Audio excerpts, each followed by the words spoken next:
Para pendengar yang terkasih di dalam Tuhan kita Yesus Kristus, dimanapun Anda berada, apapun yang Anda sedang lakukan, kiranya Tuhan senantiasa memberkati, melimpahkan berkat-Nya, dan menyertai Anda pada hari ini. Kita berjumpa kembali dalam program Katekisasi bersama dengan kami, persembahan dari RBM, Reform Broadcasting Ministry, yang dikerjakan oleh Sekolah Tinggi Teologi Reformed Injili Indonesia, atau biasa disingkat dengan STTRII, yang berlokasi di Jalan Kemang Utara, Jakarta Selatan. Saudara yang terkasih dalam Tuhan, Sekolah Tinggi Teologi Reformed Injili Indonesia atau STTRII adalah sebuah sekolah tinggi teologi yang juga terpanggil untuk mempersiapkan generasi-generasi penerus, para hamba Tuhan, pemimpin gereja, maupun konselor-konselor Kristen profesional. Sehingga mereka siap untuk menghadapi maupun menjawab tantangan zaman di masa yang akan datang. Jikalau saudara adalah orang yang pernah dipanggil oleh Tuhan, dan saat ini sedang bergumul dan memiliki kerinduan yang dalam untuk dipersiapkan dengan serius dan sungguh-sungguh, dengan doktrin Alkitabiah yang solid, dan juga dengan skill pelayanan yang mumpuni, maka saudara pertimbangkanlah kampus kami dan doakanlah. Jikalau Anda ingin mengerti, mengenal lebih lanjut, maka saudara bisa mengunjungi website kami di www.sttrii.com, www.sttrii.com, atau jika Anda lebih nyaman dengan bercakap-cakap dengan staf kami, Anda bisa langsung menelpon kami di nomor 021 799 0357, 021 799 0357.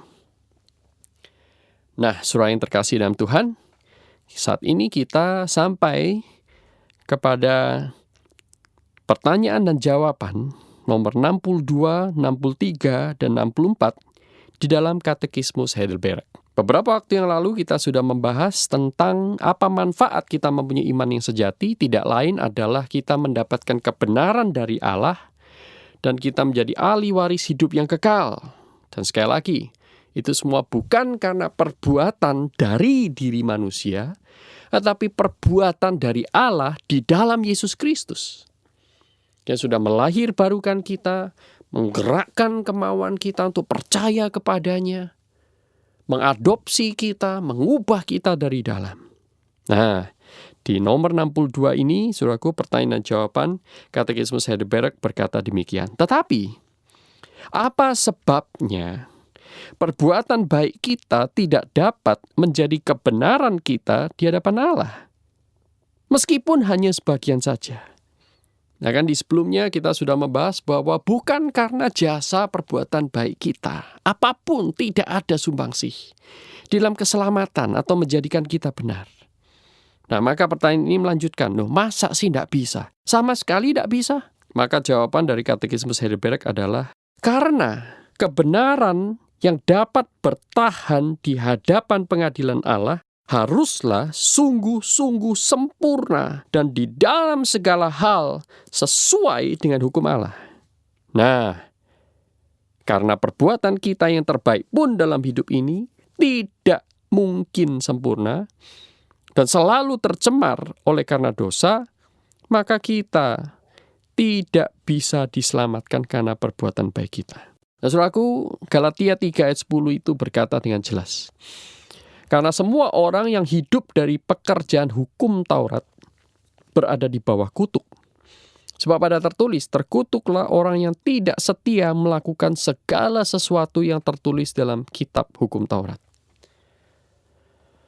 Nah, bagian yang lain itu dalam Alkitab juga berkata, misalnya, apa artinya kalau di dalam sebuah adonan itu diberikan ragi, maka adonan itu tidak lagi murni.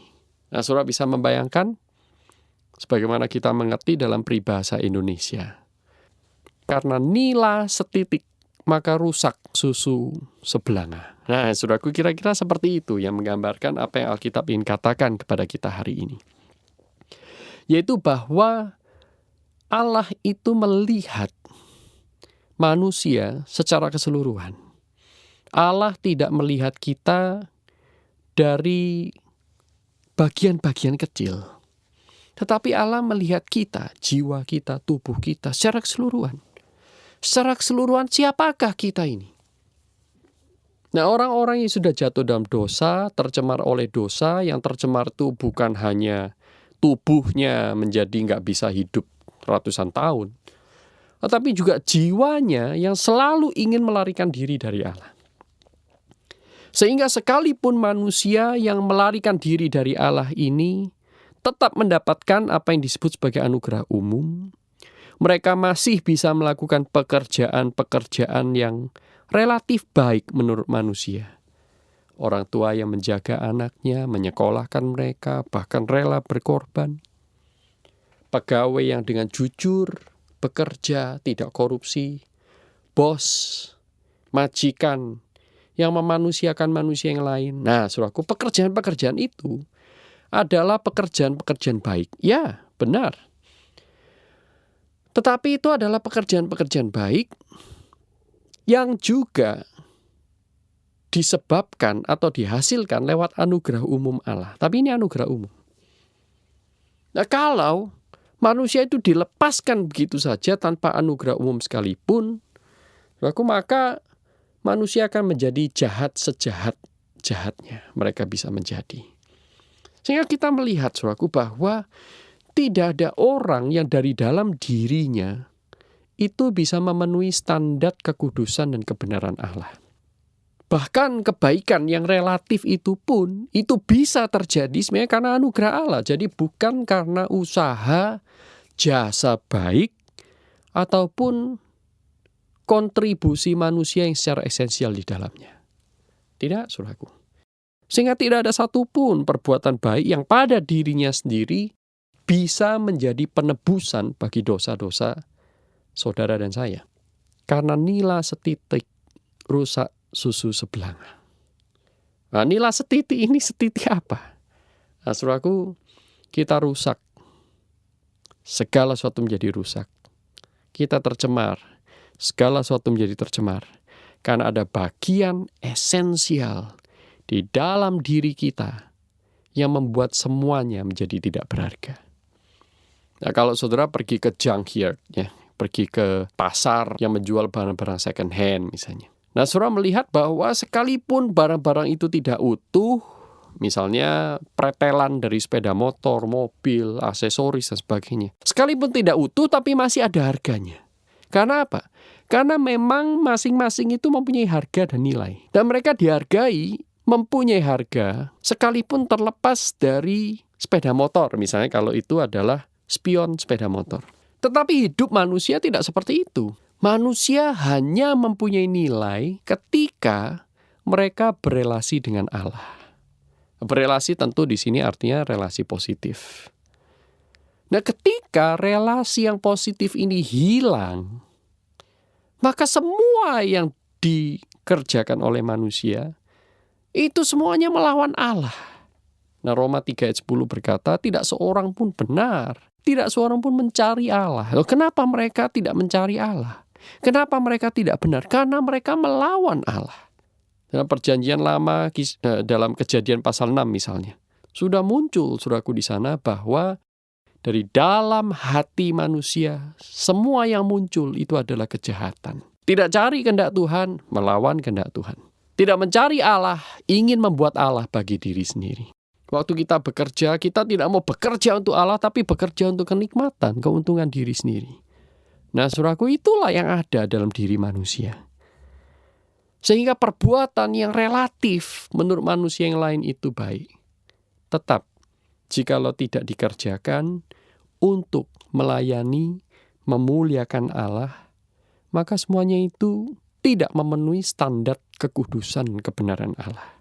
Nah, pertanyaan jawaban nomor 63 dari Katekismus Heidelberg berkata demikian.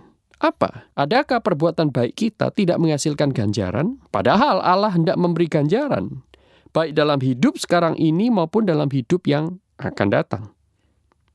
Atau dengan kata lain, Katekismus Heidelberg ini peka sekali terhadap pertanyaan orang-orang tertentu. Lah, sekalipun itu baik cara relatif, masa tidak ada upahnya sih? Di dalam kekekalan tidak ada? Nah, maka jawabannya itu adalah seperti ini. Ganjaran itu terjadi bukan berdasarkan amal, melainkan berdasarkan anugerah. Nah, saudaraku, penting sekali ini. Ketika dikatakan bahwa ganjaran, kalau kamu ingin mendapatkan ganjaran dalam perbuatan baik, ganjaran itu diberikan. Tetapi sekali lagi, itu diberikan bukan karena kamu layak menerimanya, tetapi hanya berdasarkan rahmat, anugerah Tuhan. Yang sifatnya anugerah umum. Nah, saudaraku, jikalau kamu mengampuni saudaramu, engkau akan diampuni. Nah, ini anugerah umum selama itu hanya berkaitan dengan relasi manusia dengan manusia yang lain. Kalau saudara bekerja keras, saudara mendapat uang lebih banyak. Nah, itu upah. Kalau saudara mengasihi orang lain mengasihi engkau, itu upah. Tetapi upah yang kau dapatkan, itu sebenarnya karena Allah masih beranugerah. Allah masih memberikan, katakanlah kepada majikan kita tempat kita bekerja yang mengupahi kita itu, kerelaan atau hati nurani yang sedikit lebih baik. Sehingga dia bisa bertindak fair. Nah, sekali lagi, saudaraku, adakah perbuatan baik kita itu tidak menghasilkan ganjaran? Oh ya. Bahkan semua yang orang Kristen lakukan di dunia ini, ketika kita melayani, kita betul-betul mempersembahkan waktu kita untuk pekerjaan Tuhan, menjaga keluarga kita, merawat anak-anak yang kita kasihi, yang Tuhan percayakan kepada kita, suami dan istri saling mendukung dalam pekerjaan baik. Nah, pekerjaan-pekerjaan baik yang orang Kristen kerjakan, itu diberikan oleh Allah upah. Ya, upah. Tetapi bukan upah yang menyelamatkan. Itu adalah anugerah supaya kita itu sukacita. Supaya kita itu mengalami kehadiran Allah sebagai Bapa yang memelihara, beranugerah, kasih rahmatnya tidak terbatas. Nah, saudaraku, sekali lagi, ganjaran itu bukan ganjaran yang menyelamatkan, karena sebenarnya Allah lah yang sudah mengerjakan keselamatan dalam diri kita dan bukan kita. Nah, apa yang kita lakukan kepada Allah itu sebenarnya bukan sesuatu untuk mendapatkan keselamatan, tetapi sesuatu yang merupakan buah dari keselamatan. Buah dari transformasi yang dikerjakan Roh Kudus di dalam diri saudara dan saya. Ada sebuah pepatah yang baik mengatakan bahwa apa yang kau sudah terima itu adalah anugerah, dan apa yang akan kau berikan itu adalah rasa syukur. Nah, saudaraku, apa yang kita bisa berikan kepada Allah, jangan anggap itu sesuatu yang bisa membeli, menggantikan harga yang sudah lunas dibayar oleh Kristus di kayu salib. Karena apa? Karena itu memang tidak mungkin. Saudara dan saya tidak akan pernah bisa membayar lunas. Saudara dan saya hanya bisa dengan tangan hampa, hati yang dipenuhi dengan ucapan syukur, berkata, Tuhan, aku menerima Engkau sebagai juru selamat. Kita hanya bisa menerima, saudaraku. Dan apa yang kita lakukan itu adalah ungkapan syukur kita kepada Tuhan. Sehingga, saudaraku, kalau ada orang yang melayani atau saudara mungkin terlibat dalam pelayanan di gereja, ingatlah, Bahwa kita melayani bukan untuk mendapatkan sesuatu. Kita melayani bukan untuk mendapatkan penghargaan, perhatian, upah dalam bentuk apapun. Tapi kita melayani karena kita mengucap syukur kepada Tuhan. Sehingga dengan demikian pelayanan saudara tentu menjadi lebih stabil. Tidak mudah undur, tidak mudah kendor. Tapi setiap kali kita diingatkan akan salib Kristus, pengorbanan Kristus, dan kita peka terhadap suara Roh Kudus dalam diri kita yang terus menuntun kita kepada Kristus, kepada kebenaran, kepada prinsip-prinsip kebenaran firman Tuhan, dan kita bertindak di dalam ketaatan itu, maka seharusnya, niscaya saudaraku, saudara dan saya akan menjadi orang yang terus-menerus dengan api yang berkobar-kobar, jiwa yang terus-menerus menyala-nyala. Kita melayani Tuhan, memberi sebaik mungkin kepada Tuhan. Lewat keluarga kita, pekerjaan kita, lakukan semuanya untuk Tuhan. Apapun yang kamu lakukan, lakukanlah dengan segenap hati, seperti untuk Tuhan, bukan untuk manusia. Nah, itu kata Kolose pasal 3 ayat 23. Nah, kemudian nomor 64 dalam Katekismus Heidelberg berkata, akan tetapi, tidakkah ajaran ini menjadikan manusia tidak peduli dan fasik? Atau dengan kata lain, saudaraku, logika yang dipakai di sini adalah, nah, kalau manusia diselamatkan karena anugerah, bukan karena perbuatan baik. Wah, berarti orang-orang yang percaya kepada Tuhan ini akan jadi orang-orang yang malas dong. Gak rajin berbuat baik. Nah, maka jawaban dari Katekismus Heidelberg adalah demikian. Tidak sama sekali. Karena barang siapa yang telah menjadi anggota tubuh Kristus oleh iman yang sungguh-sungguh tidak dapat tidak menghasilkan buah berupa perbuatan baik yang timbul dari rasa syukur kepada Allah. Nah, saudaraku, luar biasa ini.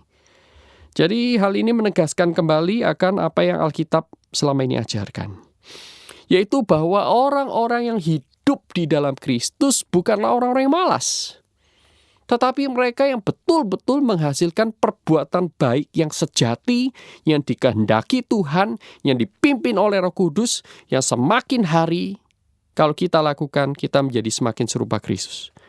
Nah, ini berbeda dengan pekerjaan-pekerjaan baik yang dilakukan oleh orang-orang di luar Kristus. Sekalipun mereka bisa, katakanlah, lebih banyak, tetapi sesungguhnya di mata Tuhan itu bukan buah keselamatan. Karena apa?